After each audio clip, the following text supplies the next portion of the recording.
Don't watch me, watch the marshmallow. Yeah. Who am I without stories that aren't mine? Ngọc đi nói chuyện ha. Mấy khi được cái gì này.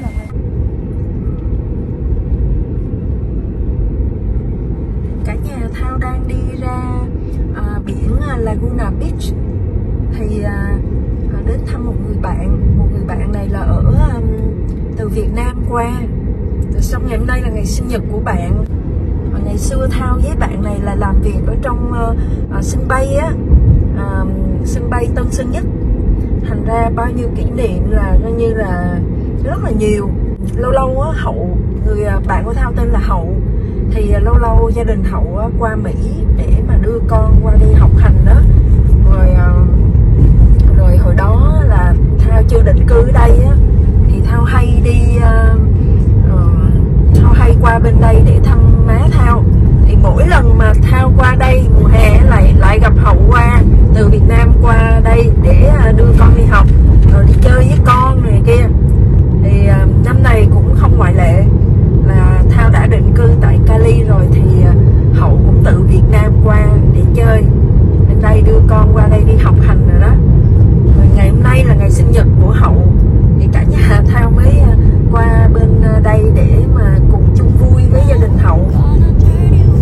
Thì Hậu có cho địa chỉ để đến, thì Hậu đang ở một cái khách sạn, thì bây giờ mình cùng nhau đến khách sạn này.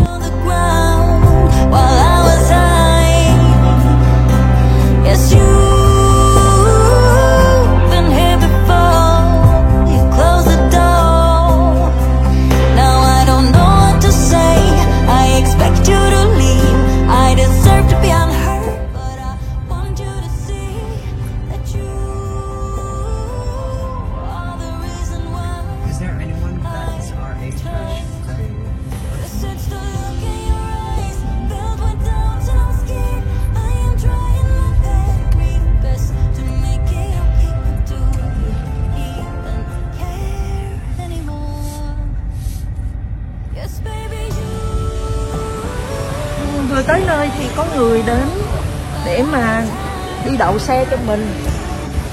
Anh lấy đồ ấy, con cầm này, lấy đồ.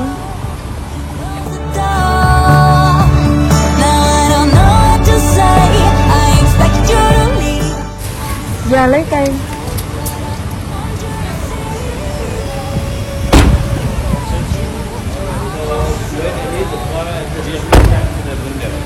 Yeah. Thank you so much. Thank you. You too. Chị có biết lái xe không? Đúng rồi. Khách sạn 5 sao. Mình vừa tới cái là có người tới để đặt xe cho mình. Who am I without stories that aren't mine? What I did to achieve you gave me air thought I had. Mình vô nha.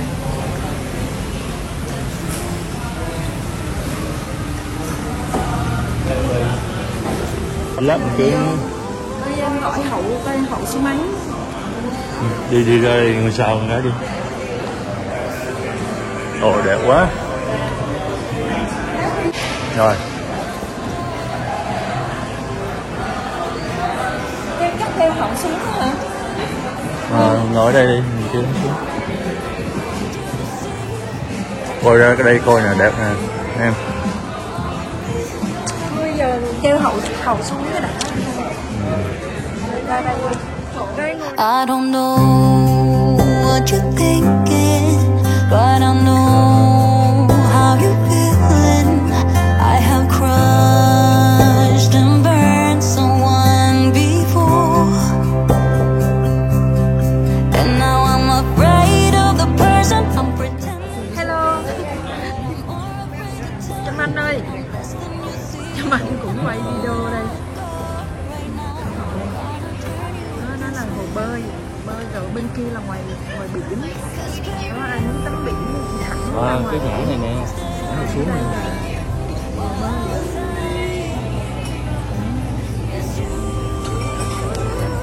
Để chứ. Đêm đầu lên trời luôn. Hả? Lát lên surprise. Trời hôm nay cũng không được đẹp lắm á, nó hơi có mây đen á, thành ra mình nhìn nó không được đẹp. Sao thích mấy cái nhà mà nó có cái sắt này đẹp ghê.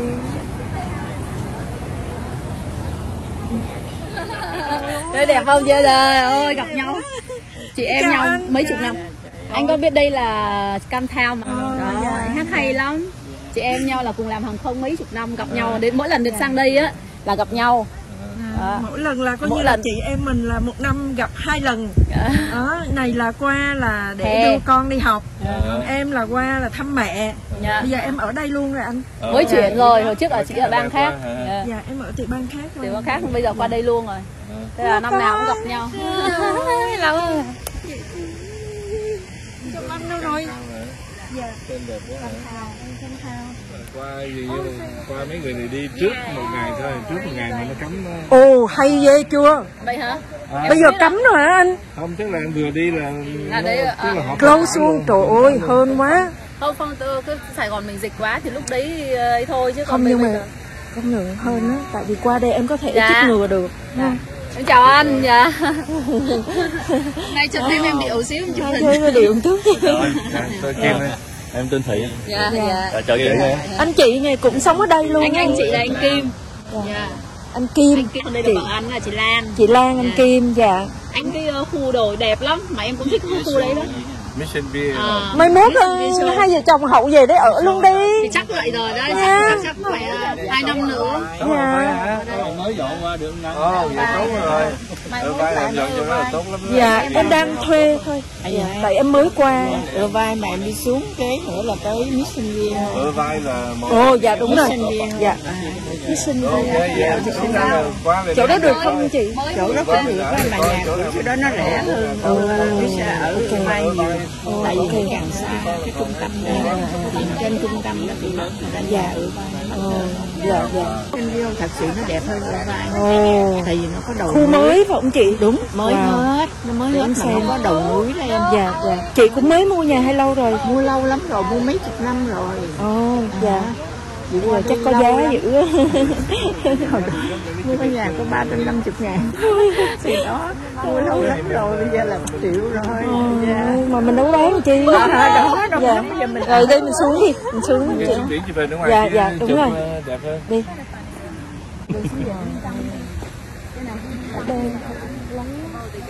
Bây giờ mình xuống ha.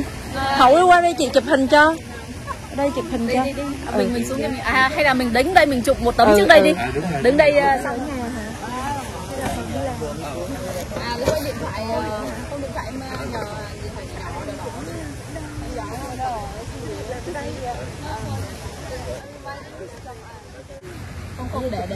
không để ông xã chị chụp cho hai chị mình tấm đây là đi.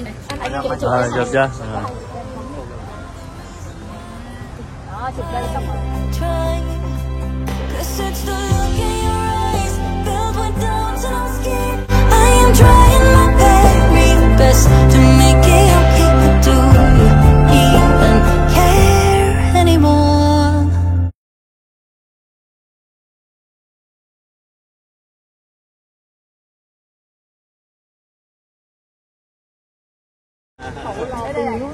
Điện lắm đó.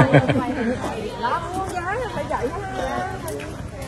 Đi chơi thì điệu, còn bình thường mà đi đánh gôn thì đi bình thường thì Điệu tức là còn sức sống đúng không? Đúng rồi. Cái ngày mà mình hết điệu rồi. Dạ.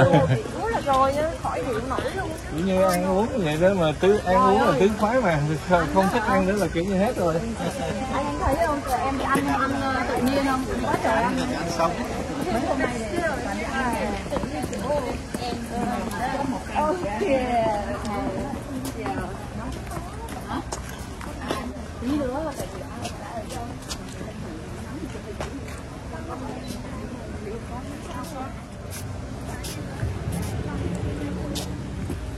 Rồi xong rồi ở đây đến bao lâu?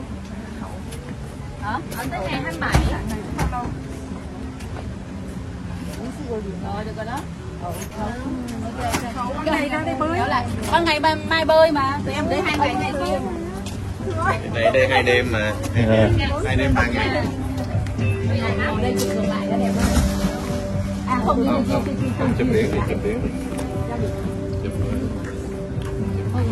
Không. Mày đâu cũng được chụp đủ kiểu hết mà bây giờ xíu này mình đâu có tốn duyên của đất đâu.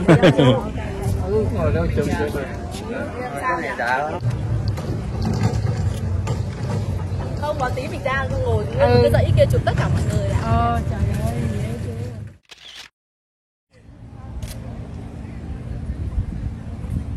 Khoan đi ngồi đi Khoan. Được rồi, chụp hình chút rồi. Chụp hình bút con có con gái đi.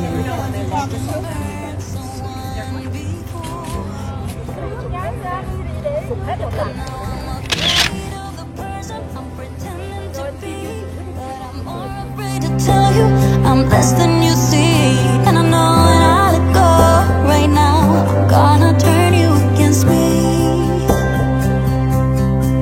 'Cause baby you stayed on the ground while I was high. Yes, you've been here before. Em thích mấy cái vải này thì biết sao đi mình xếp đồ nó không bị nhanh. Nó không có nhanh. Vải chị em cũng thích nó nhanh, nhẹ nhàng, xếp đồ đi du lịch nó không bị nhanh rồi. Nam á, Nam bao nhiêu năm cũng vậy ha. Có thay đổi gì ha. Phải ráng kiếm đáp với lại người đẹp chứ. Thôi, chị ơi em mấy tuổi mà chị trẻ lắm. Phải ráng chăm á. Dạ. Người đẹp chăm mới được.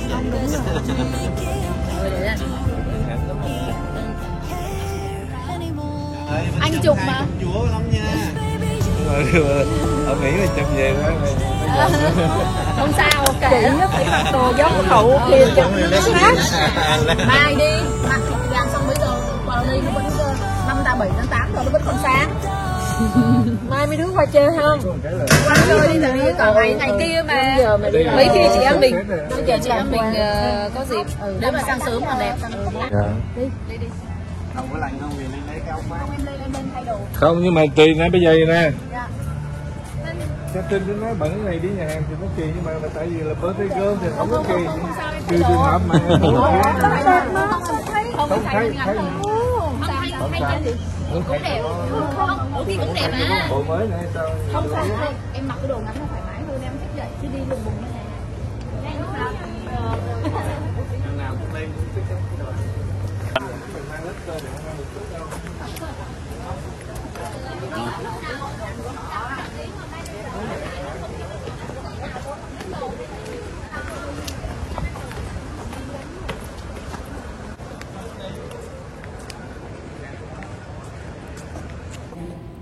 Hai chị em bị lạc đường, không biết vào phòng số mấy đây. Bây giờ In the north. In the north South, room? yeah. Okay, do you want me to take you to the north room? Yeah. Yeah, let's go. yes, follow you. Only elevator nè, trời ơi. So lucky to see you. Yeah. How are you doing tonight? Great. Yes, good. Yeah. It's birthday girl. Birthday girl, happy birthday. Yes. 21? Champion forever. 21 forever. That's right. What are you gonna do tonight? We family we go around and having dinner outside Having dinner? Oh, with perfect. Italian restaurant. Really? Okay. You're not gonna eat today at the hotel? Tomorrow. Bourbon? Okay. But now we go outside eat a little. Drink a little. There you go. Good, good. We bring some wine and some Today, seafood. Good. today we make a appointment with the restaurant famous Manchester Street Pig. Yes, you've been here before. You close the door. Now I don't know what to say. I expect you to leave. Yes. We're famous. How many do you need for? Nine. Nine. Nine person. Tonight? Yeah, tonight. But they say before I make. Qua lại cái chỗ cũ nè. Hai chị em đi bị lạc đường. Đó, cái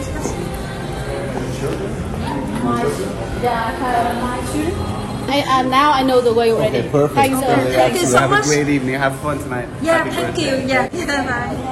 Vẫn còn bên dưới không để Mình cái bánh chắc lát nữa mình đem vô trong nhà hàng kia đi ha. Hoàng hôn. Bên đây hôm nay thì hoàng hôn đẹp quá. À, đây là Catherine, con của Hậu hát rất là hay.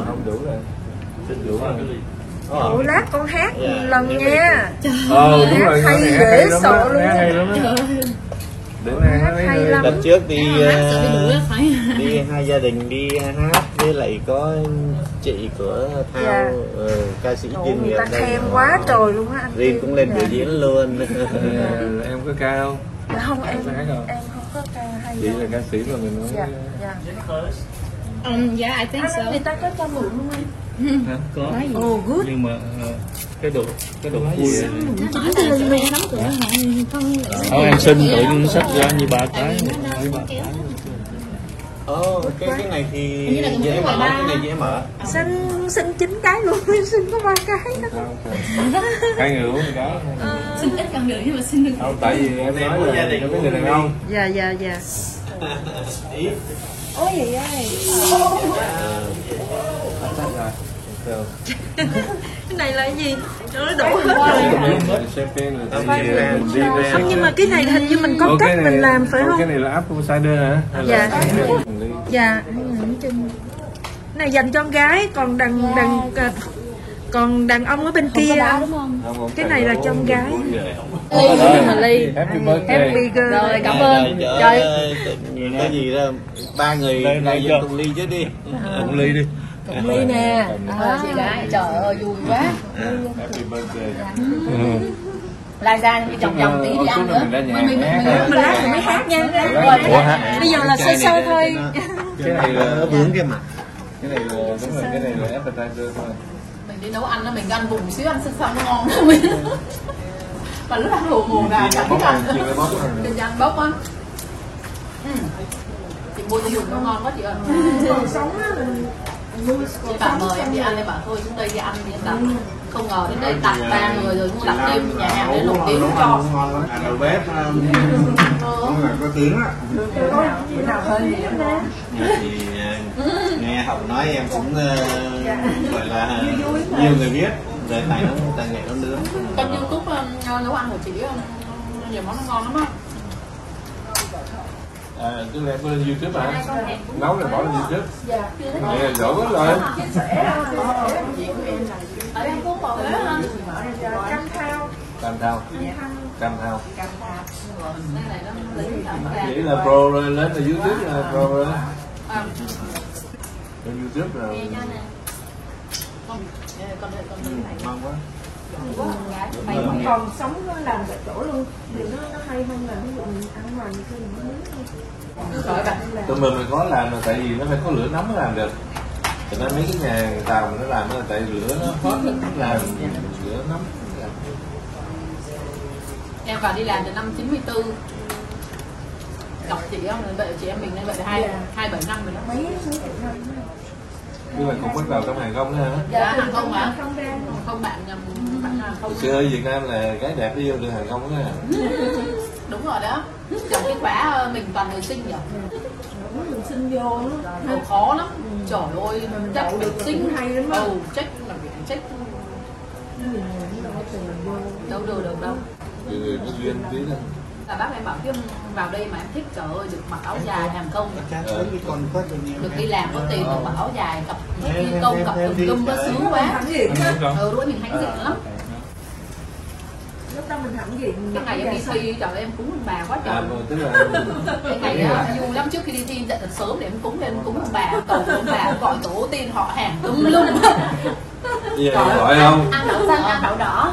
Ăn đậu xanh, ăn đậu đỏ, ăn sáng dậy nấu đậu đỏ. Nhưng mà bây giờ còn gọi không? Bây giờ khá rồi quên thôi. Không, trời em lo nhiều mấy đó, lo nhiều. Không, đúng là cái lớp mà thế hệ nó nghèo. cái thế hệ cái giai đoạn mà khoảng trước cái năm 2000 đó thì các người mà đi vào được sân bay hoặc là vào hàng không đó, thì lúc đó là có cái niềm tự hào. Còn sau này anh không thấy ở những cái người kế tiếp là sau năm 2000 là không có cái sự tự hào đó.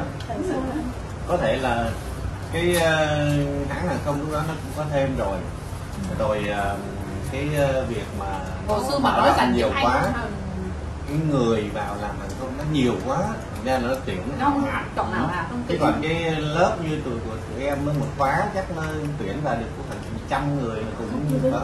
Cái hồi chị em mình là làm cho các hãng luôn, còn bây giờ tuyển 50 cái hồ sơ hay là bao nhiêu cái hồ sơ thì mới được cái hồ sơ thì nó khác, còn bây giờ 3 cái hồ sơ được thì một người đậu thì nó đông quá. Cái hồ sơ tỷ lệ tụi em chọn rất là cao, mấy ngàn người mới được vài chục người. Cái này em thích vừa ăn vừa mút tay mình ăn nó ngon ha. Không cũng may gặp chị mình gặp nhau vui nhỉ. Vui. May nha chị đúng lúc mà chị nhắn cho em rồi đó. May tự nhiên nhắn em mới làm sinh nhật vui. Đi chơi em vẫn muốn làm sinh nhật đâu. Công nhận là cái nước sốt làm ngon quá không? Cái này là em làm ở nhà rồi phải không? Không. Hay là tiệm? Em định mua mà. Vâng, kìa đó. Mình ngon hết. Rồi sốt tí.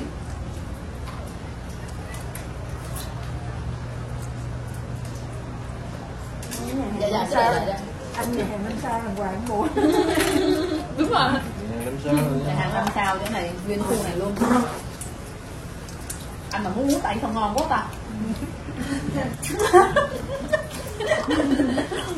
Em mà ăn tức tâm hồn ăn uống múc nó ngon chứ sợ.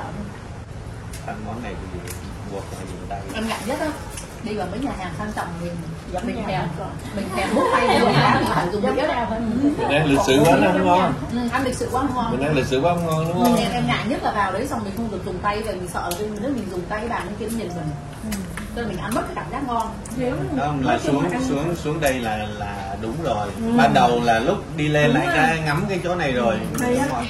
Hậu nói chung là ngồi trên kia thì thấy nó cái cảnh không, trên kia là trên kia là cái lớp đi của người ta, nó vô nó ngồi nó đang chờ đợi chờ vào phòng này nữa không? Trên kia sang hơn một chút, còn dưới này sang hơn rất là nhiều.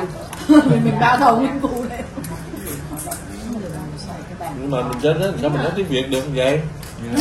Nếu mình nói sao như mấy nhà kia đi đâu được. Rồi mình mút rồi mình nói gì được chứ đâu đó mình nói đâu có được. Anh ăn mấy cái này mút cái sướng này. Ngon quá. Cảm ơn chị giờ sao nhiều lắm. Từ nay mình chị Viên được nhắn lúc ấy mình đang ngồi đang đi shopping thấy chị nhắn mà trời ơi quên kêu chị chạy xuống đây là may đó, hôm nay ngày chủ nhật rồi chị mới rảnh cái bình thường đó, chị đi làm mất tiền kêu chị mừng quá chị nói ok xuống mà em cứ sợ là em cứ sợ chị á là ngại đường xa đi xuống thôi. Em bảo chứ nhưng mà em biết tính chị nói là chị làm chị đi là chị đi à. Hồi xưa mình cũng mà hồi xưa làm hàng không mình sống cái lớp trẻ trẻ mình uy tín hiền mà uy tín nói một là một, hai hai cần phải nói lại thứ hai hỏi lại câu thứ ba cần phơi thì hỏi thì mà thì hay nói ha thấy xứng gì đâu. Ai đi ăn happy birthday mami nè. Lúc đó chưa có GPS thì chạy ngoài đường hỏi cái bãi biển là hồi già. Trời ơi mẹ la gì la Zola hồi già người đó chụp Zola không hiểu gì đó đúng rồi. Là hồi già lắm. Là thôi là cái vị trí là đẹp là hồi già.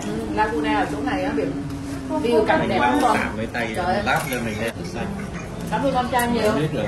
Em muốn không? Trời ơi, em thấy chị sang ban này em cũng mừng quá, mai mốt sau này chị mình gặp nhau nữa chị. Nên Nam nói thì Em xin em đứng một mình cũng xin. Về anh Nam là chị em mình ra chụp hình. Trying, 'cause it's the look in your eyes filled with doubts and I'm scared. I am trying my very best to make it okay, but do you even care anymore? Yes, baby, you stayed on the ground while I was high. Yes, you been here before. You closed the door. Now I don't know what to say. I expect you to leave. I deserve to be unheard, but I want you to see that you are the reason why mình ra là có người đem xe tới cho mình đó. Dạ. Đó, tới lấy xe cho mình.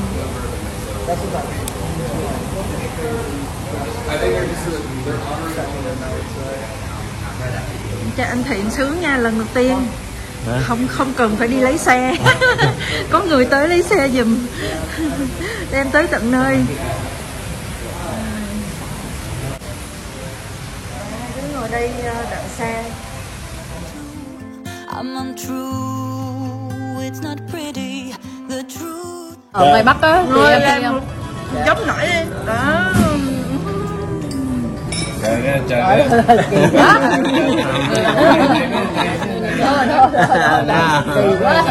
Kiểu mất cỡ gì. Nhột quá. Chắc là bộ nhột ở đây, nó là bộ nhột trên nhà rượu kia. Happy birthday to you. Happy birthday to you. Happy birthday, happy birthday, happy birthday to you. Happy birthday. Trời ơi, chị cảm ơn chị Hương nhiều. Đã cho em gái quá. Sao bây giờ mình cưới sao hay là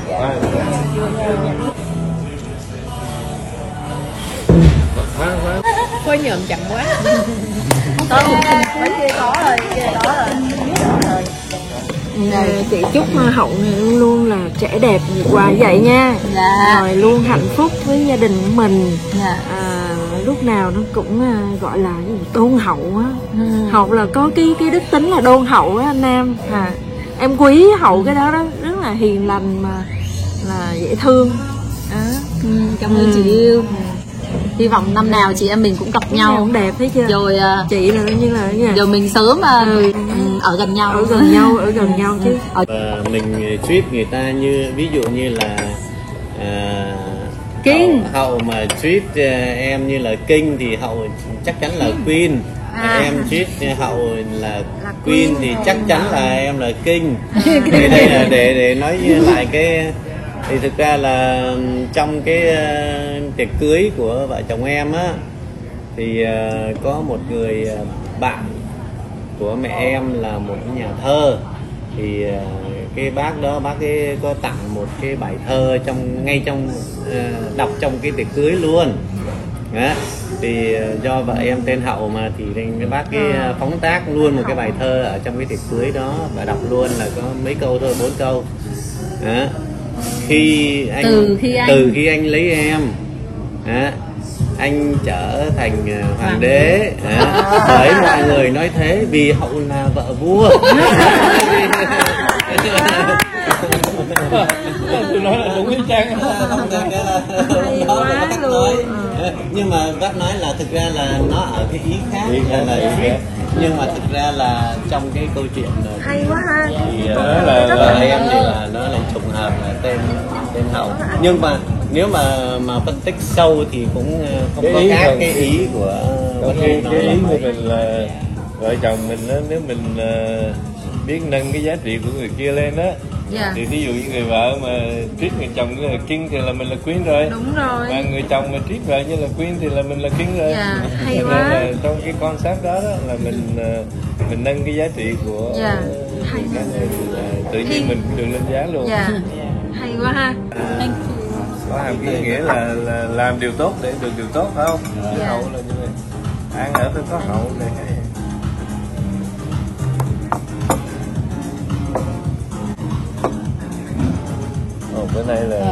Bữa nay là bánh trái full meal full day. Cái sân golf này đó người ta design cái mà nó đẹp như vậy nè. Tưởng tượng thiên đàng là nó đẹp biết bao nhiêu nữa. Không, cái lời của con người không diễn tả được. Cái vẻ đẹp của thiên đàng là những cái lời. Sân golf mà người ta còn làm đẹp như vậy nữa. Chú nói đó, chú đi về sau khi mà chú chết, chú sống lại, chú nói giờ chú đi về trời đó, chú sẽ chuẩn bị một cái chỗ ở cho mình để mai mốt mình về ở với Chúa. Chú nói trên thiên đàng có nhiều chỗ ở lắm, cho nên ta đi trước để dọn đường cho các con. Bây giờ nói thật, bây giờ có mặt hay lắm nha em thấy. Hậu nè, bây giờ trước mặt Lan nè, có cái khác biệt là như này. những người mà không có tin Chúa như anh ngày xưa đó, anh là không tin Chúa mà sao không tin Chúa, bên anh kể cho em nghe chuyện tại sao tin Chúa. Tức là những người mà không tin Chúa đó, thường đó muốn giấu cái dị bản của mình, cái xấu của mình là giấu, không muốn ai biết hết đó. Nhưng mà anh đó là thí dụ những cái quá khứ của anh nó là xấu là anh sẽ kể cho người ta nghe, nó hồi đó xưa tôi là như vậy nè, tôi tệ như vậy nè. Nhưng mà từ ngày gặp Chúa đó, cũng như là cái bình nước lọc vậy, Chúa lọc từ giờ tôi thành công vậy nè.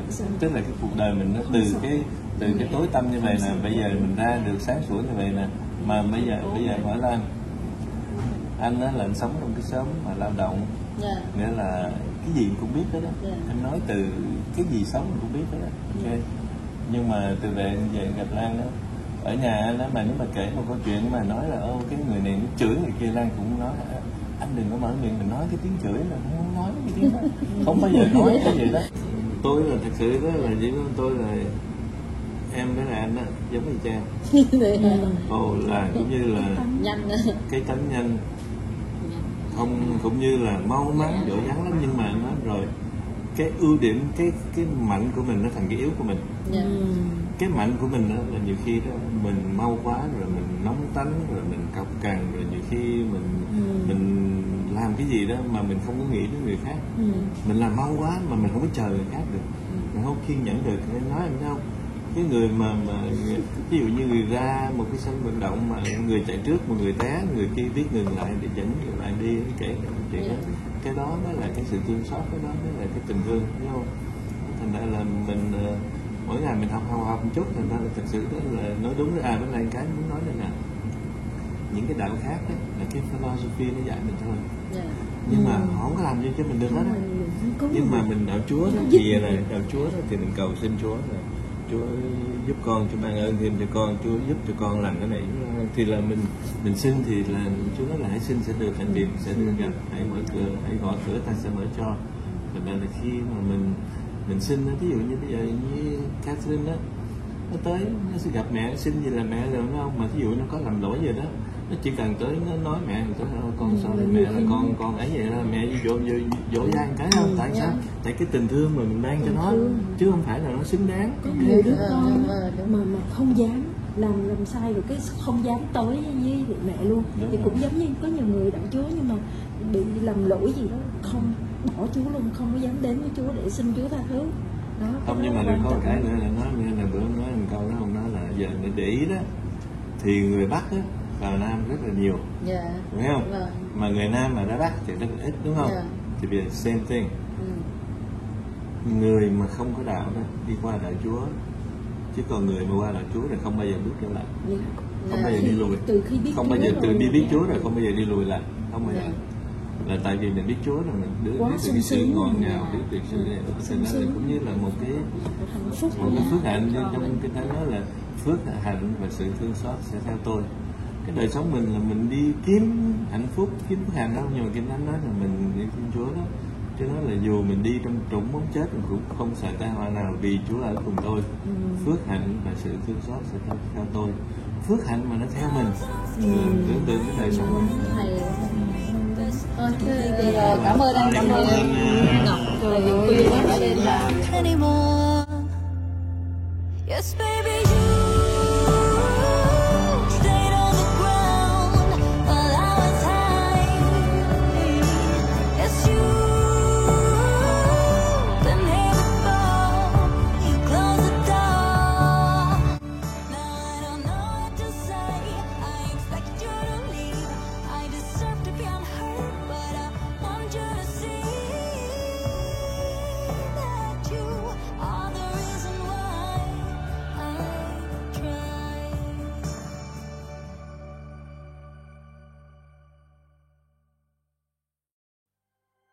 I can try if you let me.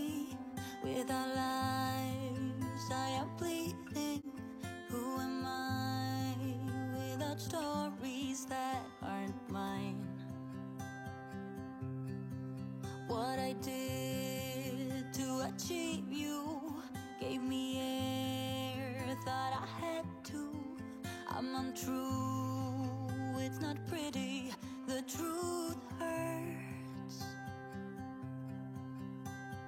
And you stayed on the ground while I was high. Yes, you've been here before. You closed the door. Now I don't know what to say. I expect you to leave. I deserve to be unheard, but I want you to see. Don't watch me, watch the marshmallow. Yeah. Put it there for you. Thank you. All right, go ahead and pull this thing out. Yeah. All right. There you go. Thank you. You're welcome. You're welcome.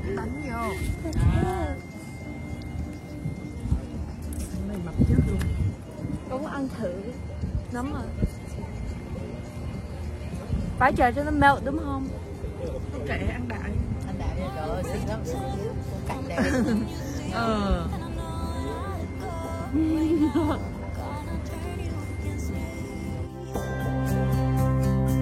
Cause baby you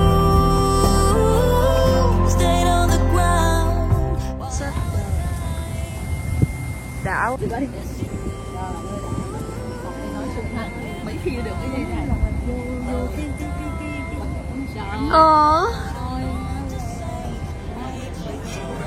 Chứ ngày hôm qua mình hơi cập rập ha.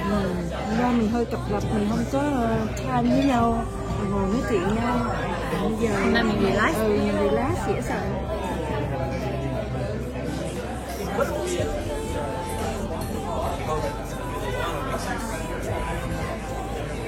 Đây đồ ăn đã ra nè. Là fashion này nha. Là món sea bass. Cá.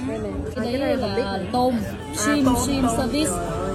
Shrimp service. Sea bass luôn. Yes, you've been here before. You closed the door. Now I don't know what to say. I expect you to leave.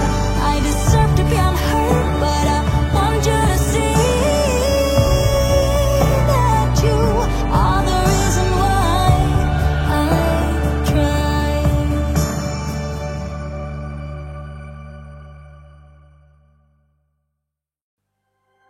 I can try